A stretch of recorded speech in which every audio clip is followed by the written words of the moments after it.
Okay, let's talk about what we're doing today. You don't need one of those if you have yours from yesterday. That was just from people that were absent yesterday. Something right with? Yes. I might take out some. Oh, you're not going to need it today. Okay? There you go. Okay, so today, hopefully you've been working on this warm-up. We're going to go and look at it in just a second as a class. And then we're going to take some notes. And then we're going to watch a video. And then we have a couple of questions about our notes that we're going to take care of as well. All right, so let me pull up Canvas for you. I got to turn my mouse on. There it is. And let's look at today's warm-up first. All right, we have done a whole bunch of dependent and independent variables. And that's on purpose because I really need you to understand it. All right, so today was identifying dependent and independent variables, where you look at different situations and determine what the variables are. So, your questions might be shuffled, so just make sure that you're following along with me. Justin wants to determine the effect of fertilizer on grass. Okay, so if he were to do this experiment, what would he change each time that he did this experiment? The fertilizer, because that's what he's testing. So what he changes every time is the independent variable. So that is going to be fertilizer. What he's going to measure, if it works, is how high the grass grows. And whatever you measure to see if your experiment worked is your dependent variable. So that would be the growth of grass. Okay? Number 2, Angel wants to know if the type of detergent affects the cleanliness of her clothes. So what would she change throughout her experiment? The detergent. So which variable is that? Independent. The one that you change constantly is going to be your independent variable. So type of detergent. As a result, she's going to see how clean her clothes are. That's going to give your dependent variable. Okay? So the cleanliness of her clothes depends on the type of detergent that she uses. Okay? James wants to study the effect that studying an extra 10 minutes a day has... Wow, I did not type that in right. Maybe I did. James wants to study the effect that studying an extra 10 minutes a day has on his biology grade. That sounds much better. So he's going to see if studying 10 minutes a day affects his biology grade. Okay? So what would his result be? What would he measure at the end of this? How much time it all took, right? Well, how do we know if it worked or not? What would we look at? His biology grade. So the result of his experiment is his biology grade. So that one is going to be your dependent. So his biology grade is dependent upon his study time. Okay? Number 4, Zach wants to determine if the amount of time on social media has an effect on anxiety levels. So, what would be your independent variable? Time on social media, good job. And what would the dependent variable be? Anxiety levels, because that's what he would measure at the end to see if the time on social media affected those anxiety levels. Our last one, Bill wants to know if increasing his exercise will decrease the time it takes him to run a kilometer. All right? Which one of these is your independent? Time to run a kilometer or exercise time? Exercise time, and then the dependent variable is time to run a kilometer. Okay? Great job. Submit that for me, and then you can close your Chromebook for the time being. I don't want you to be distracted. Jonathan. Close your Chromebook. All right, let's go ahead and take our notes. So you should have picked up a paper whenever you walked in today, that white paper. Did I just press the right button? No, I did not. Yes. There we go. It's actually going to be a pen. Is that okay? Okay, so this is the white paper that everybody should have today. Jennifer, close your Chromebook. I need you to pay attention for me, please. All right, so this is our 7.2 notes that you have with you. And last week was 7.1 notes, okay, talking about dependent, independent. And today we're going to talk about frame of reference and then distance and displacement. We did those vocabulary words yesterday. Now we're going to figure out what they actually mean. Okay, so Each slide has your notes on them, and you're gonna fill in the blanks that you see. Okay? I'm gonna talk about them while you're writing. All right. So our first objective that we're gonna talk about today, in the black up there, it says, I can describe position, motion, and how perspective influences our idea of motion. Okay? So that perspective word is what we are going to call frame of reference. So where are you when you're looking at whatever motion is in the situation? So frame of reference is a vocab word. Perspective of how one views motion. Motion can vary dramatically depending on your viewpoint. Okay, and then it gives us some examples to where we can see different frames of reference. All right. First example, you sitting in your desk versus an alien watching you from outer space. Okay, those are two different frames of reference. All right.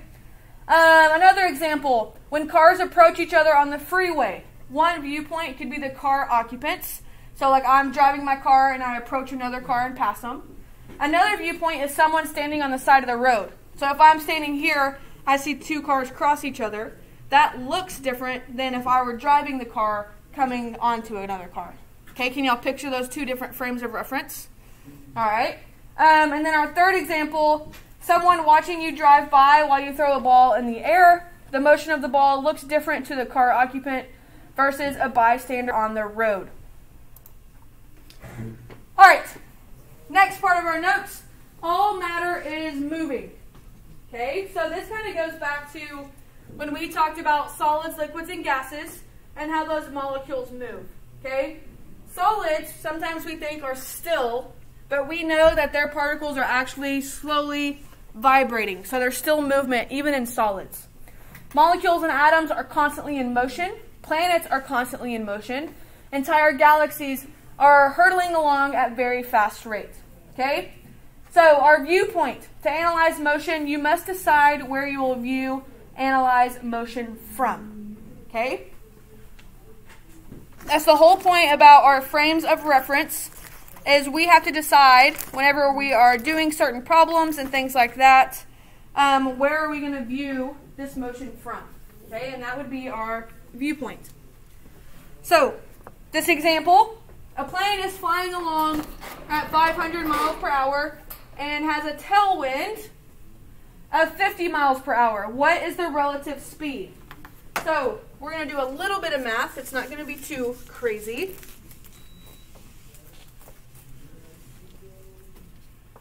All right, so I always like to do, these are considered frame of reference problems, all right?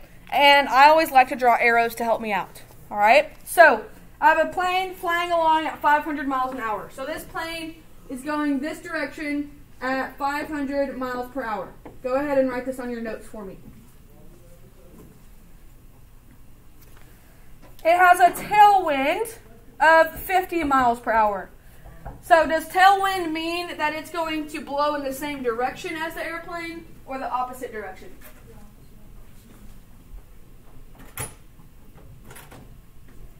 So if I'm like running down the track and I have a tailwind, it's going to help me run faster. Okay? So this tailwind is blowing in the same direction at 50 miles per hour.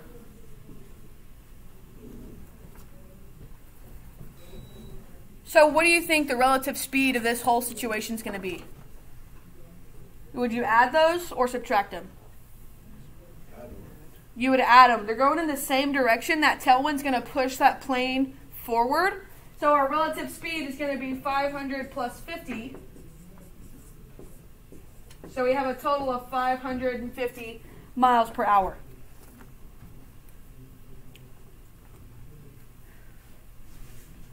Okay, let's look at this next one. Example 2. A plane is flying at 500 miles per hour and has a headwind of 50 miles per hour. What is the relative speed?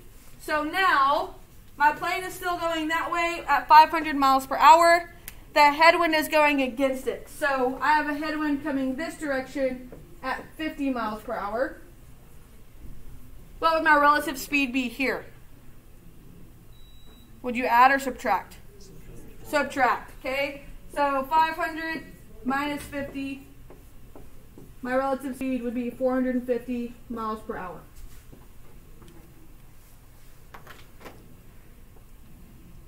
Okay, that's about as difficult as those types of problems are going to get.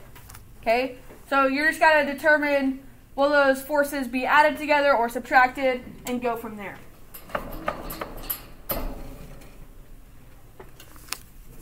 Okay, let's move on to objective 2, which is going to be talking about distance and displacement. Okay, we did these vocabulary words yesterday. Make sure you're filling in the blanks for me.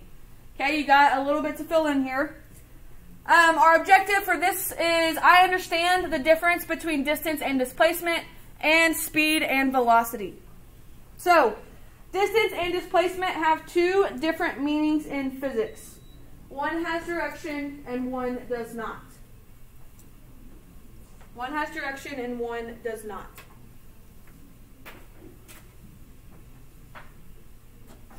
Our distance is how far the object traveled, including twists and turns. Okay, so the total path that was traveled is going to be our distance. Our displacement only measures from start point to end point. It's going to be a straight line that's not going to take into account any curves or twists. And the big one on this one is that it does have direction. Okay, so whenever we talk about displacement, we're going to always put a direction at the end of it.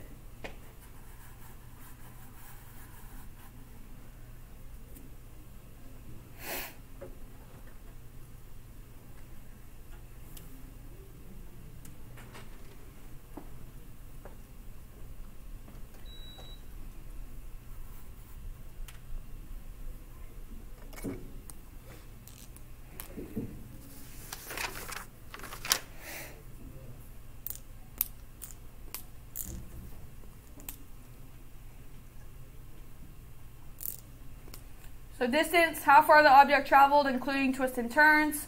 Displacement, only the distance from the start point. It ignores twists and turns. And it has direction.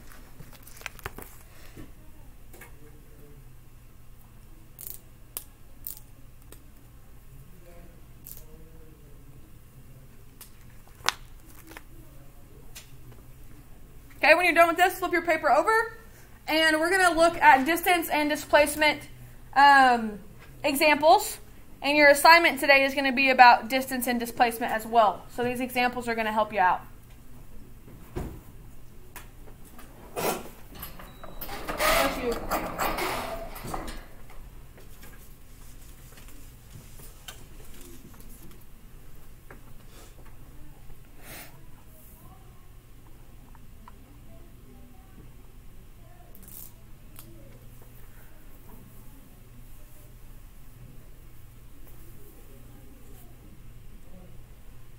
Give you a little bit more time to write this stuff down.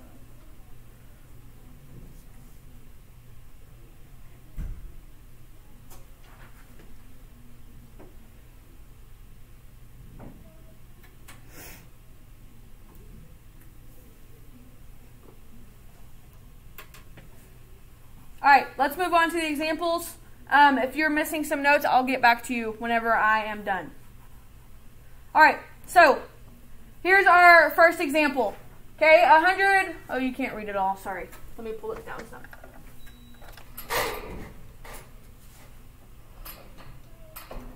Coach Webb is walking around a rectangle. It is 100 meters on the long sides and 75 meters on the short sides. Okay, so these long sides right here are 100 meters. Okay, they both are. So this one up here is also 100. And then both of these short sides are 75.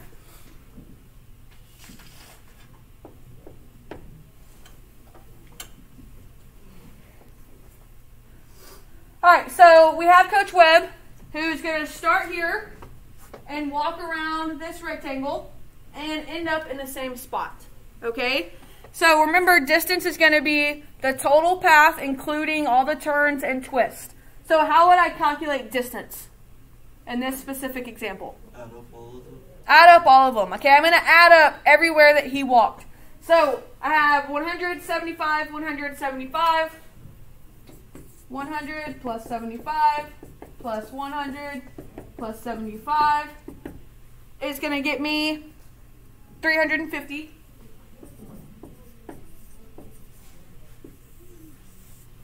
Okay, because distance is going to be everything added up. Displacement is a straight line from start to end. So what's weird about this situation? It's not a straight line. The start and end point are the same. Okay, does everybody see that? We started here, walked around, and we ended here. Anytime that your start point is the same as your end point, your displacement is going to be 0. Okay, anytime your start point is the same as your end point, your displacement is going to be 0 because he was displaced nothing. If I start here and I walk in this rectangle and I end here, I was not displaced at the end of it. I ended up in the same spot. So my displacement is 0. All right, this next example. Same thing, distance versus displacement.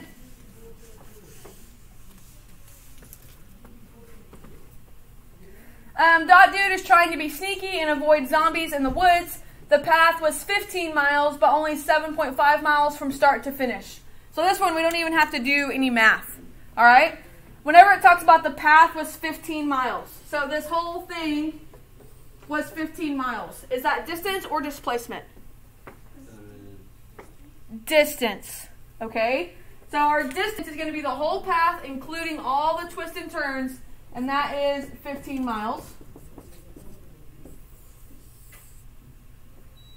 It says that it was only 7 miles from start to finish. So that's the straight line we're talking about. Start to end was only 7.5 miles, and that is your displacement.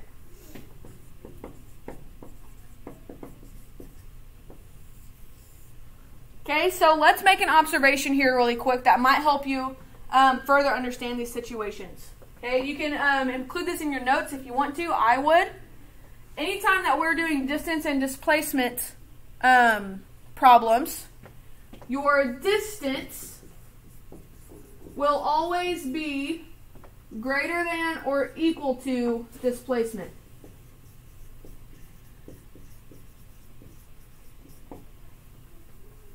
Distance is always going to be greater than or equal to displacement. Okay? So what that means is my distance can never be less than my displacement. They can both be equal, but distance most of the time is always a higher number. Okay? Distance is always going to be greater than or equal to your displacement.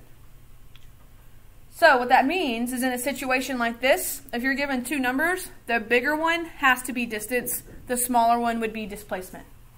Okay, that's kind of just a key factor to remember in these situations. Okay, let's look at this one really quick. Oh, it's still on this page for me.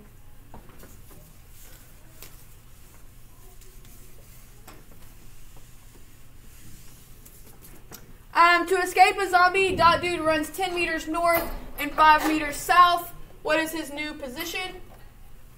Okay, so he runs 10 meters north.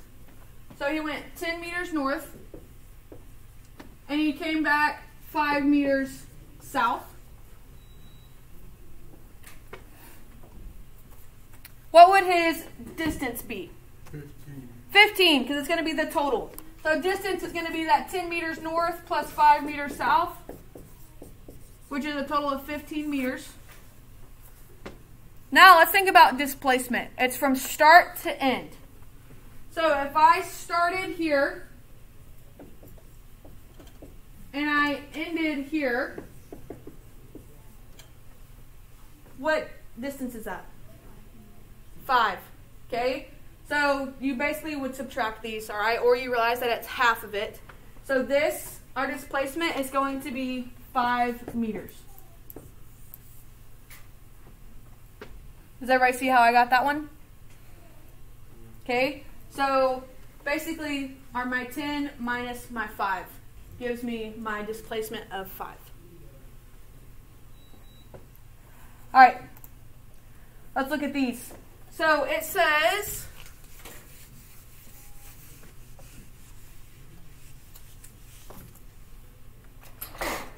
a zombie hamster named Harry is loose in the school. Dot Dude runs back and forth like shown in this diagram. Okay, so here's our diagram. We're starting here. Okay, Dot Dude is running away from this zombie hamster Harry. Okay, so we started here, went 100 meters this way, turned around, and came back 70 meters and ended up here. Okay, so what would be my total distance that Dot Dude ran? How would I solve it? 170 and 170. I'm going to add up my distances. Okay, distance is going to be everything that he ran. So I'm going to add 100 plus 70 gives me 170 meters for my total distance. Now, what would you do for displacement? You subtract the I would subtract them. Okay, so my displacement is going to be from here to here. All right, so you would do 100 minus 70 gives me 30 meters. And now if I add a direction to this, because displacement has direction, I would say that he was displaced 30 meters to the right. Okay, so 30 meters right. Some of our questions are going to specifically ask for direction. If they had a compass up here with like north, east, south, and west, he would be 30 meters displaced to the east. Okay, but this one we're just going to say that he was to the right. Is this making sense to you guys? What? You're sleeping. I'm not asking you. Uh-huh. All right, let's look at this situation.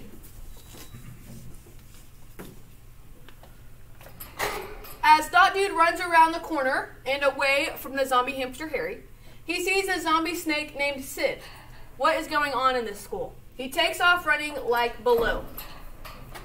All right, so now I started here. I'm running away from the snake 150 meters. I turn around and run back the other direction 55 meters. So once again, how am I going to solve for distance? Add everything together for distance, all right? So 115 plus 55 gives you 170 for my distance. Somebody tell me, what am I going to do for displacement? Subtract. 115 minus 55 is going to give me 60 meters. Which direction? If I start here and I end here, which way was I displaced? To the left. Okay, so 60 meters left.